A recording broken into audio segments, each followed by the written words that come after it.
Casking Max Steel for the win! Ganito po ka-secure ang packaging ni Casking Max Steel for the win. Tara, buksan natin para makita nyo. Pinadalhan na rin tayo ni Casking ng isang magandang rod, mga master. Ganito po ang kanyang sisidlan. Packaging pa lang, legit na talaga.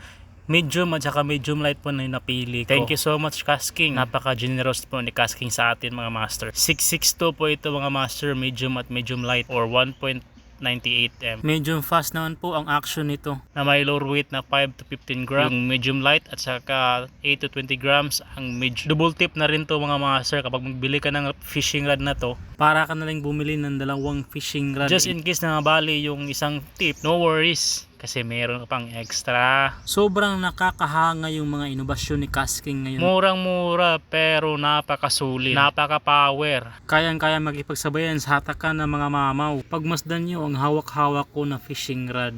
Tatak Casking, legit na legit.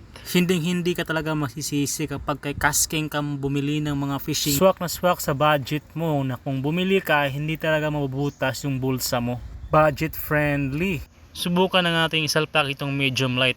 Yun o, napakapugi at napakagandang i-cast. Disenyo pa lang. Yun o, napakalakas ng dating ng rod na to. Kahit siguro ang bangka sa unahan, kayang hugutin.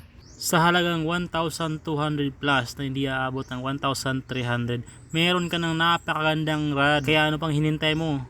Check out na! Fish on!